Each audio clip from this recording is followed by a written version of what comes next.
back to the beauty retouching series. Today's video is going to be on 5 mistakes that people make when using dodge and burn. And this is not meant to be a specific video on specific people or specific mistakes that you should never ever do. When I say mistakes, I feel like it all comes down to experimentation and what looks good for you and what works well for you. This video is mainly going to be on some of the more professional elements that maybe some people do tend to make as mistakes sometimes. I have made these mistakes, and that's why I am doing this video, because it's something that I experience quite often with my own work and in my own experience with retouching beauty. Dodge and burn is such a powerful tool, but it can also be a very destructive tool at times in terms of how you use it.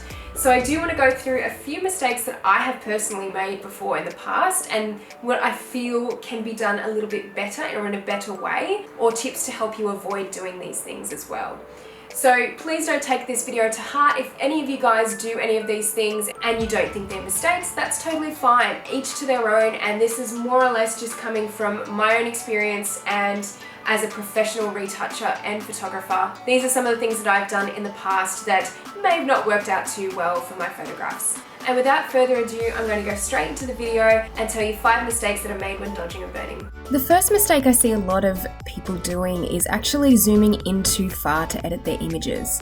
And this becomes a problem because when you're in so close to an image like this, for example, and you're retouching every tiny little pore, you can't really see the image as a whole and you're continuously having to zoom out again. You do want to have some texture, especially in those images where they are a little bit further away. So instead of having something that has quite a bit of texture, you'd have something like this where it's quite waxy and very glowy and looking like there's been too much editing done to the photo overall.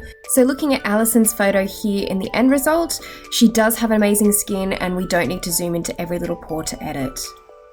The next mistake I see a lot of people doing is actually just using the dodge tool, and this is something that I've done many times before.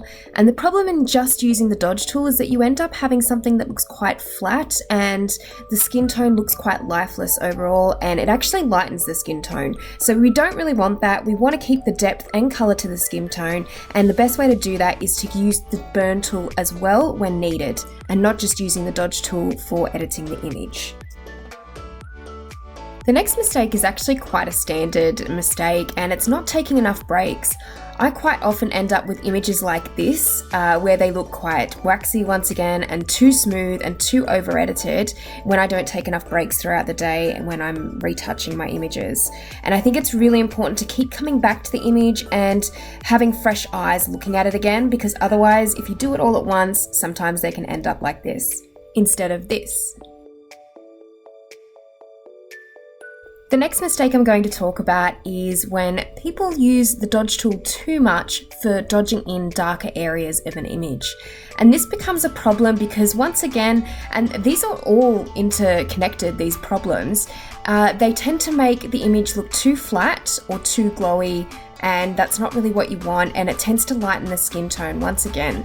So you want to make sure that you're using the burn tool for the areas that already have a bit of shadow instead of using the dodge tool to make it look brighter, and that's definitely what it tends to do. So the other thing is also using the dodge tool to make highlights that actually aren't there in the image, and this can tend to look a bit doll-like and start to look very fake. So that's what you have to sort of be wary of when you're using the dodge tool, is that although it's a great tool, it can also make your images look too glowy.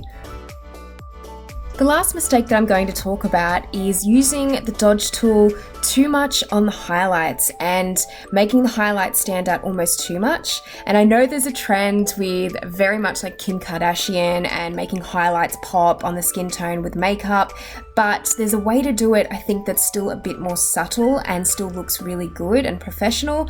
But sometimes, especially with lightening the eyes and the cheekbones and really just making those highlights pop too much, can make your image look very metallic. Sometimes this can really work, so it does depend what you're going for in an image, but a lot of the time it can make the image look quite fake, and it doesn't have that kind of professional edge.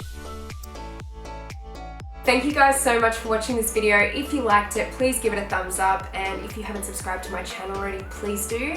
And please let me know if you have done some of these mistakes before, or you've experienced, or you can relate to these, because they're definitely things that I experience on a weekly basis. I still do them to this day, but mistakes are really good. Take this as a positive video. Mistakes are always good to grow and build your work and your portfolio, and to really develop your work overall. So I don't think this is a negative video at all. I hope it's a really good learning tool for everyone out there. Thanks guys for watching, and I'll see you in the next video. Bye!